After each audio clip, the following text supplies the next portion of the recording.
Hey guys, Retro Gaming Maniac here with another video.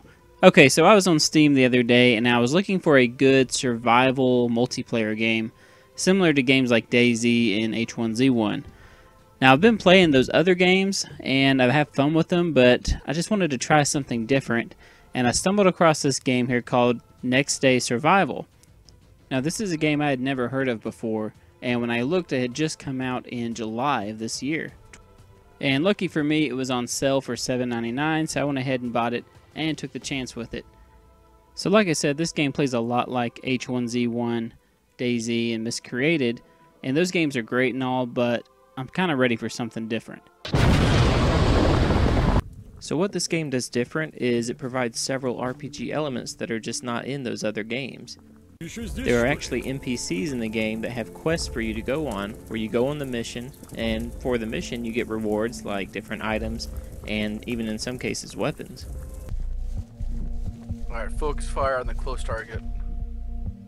Alright, you ready? I'm gonna fire at the first one, closest to me. Alright.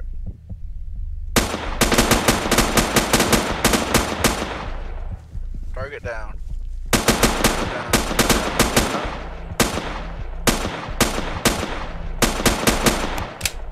So the game does have a skill system that allows you to level up based off what you're doing. Similar to games like Skyrim, where the more activities you do, the better your skills will get in that activity. So something else that the game does that I really enjoy is it allows you to join a faction. And each faction actually has its own set of quests that you can get from the NPCs. One of the cool things about this faction feature is it really encourages players not to shoot on sight, because if you do end up shooting somebody that is on the same faction as you, you are marked as a traitor for 90 minutes of in-game time. Once you're marked as a traitor, you're unable to enter your faction's home base or receive any new quest until that 90 minutes is up. And just keep in mind, now that you're marked as a traitor, other players can tell that you're a traitor and will shoot you on sight more than likely to get extra XP.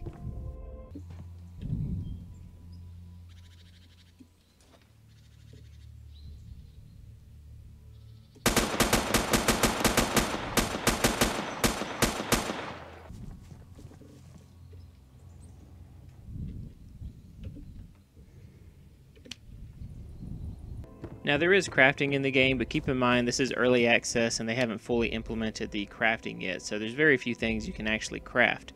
But there are a lot of items and different things that you can find in the world and earn that you can take back to either the neutral base or your faction's home base and put it into storage.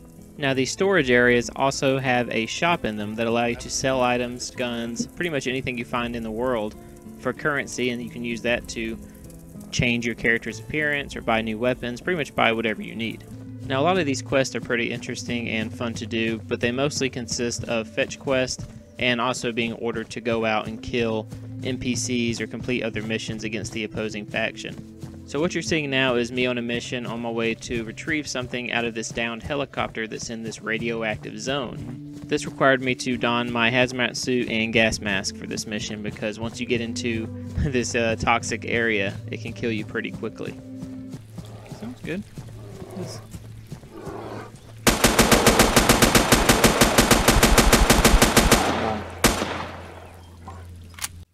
And as you just saw by the flying bear, the physics in this game are pretty hilarious, but it's a good game nonetheless, and so far I'm really enjoying it. Now something else I really like about this game is the neutral base and both your faction's home base. It's just really peaceful to walk around, see the NPCs, interact with them, and also see the other players.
Okay, hold up. Stop the train. Alright guys, so this game is not perfect, and it does have a few things that really need to be fixed. So let's go ahead and start listing those off.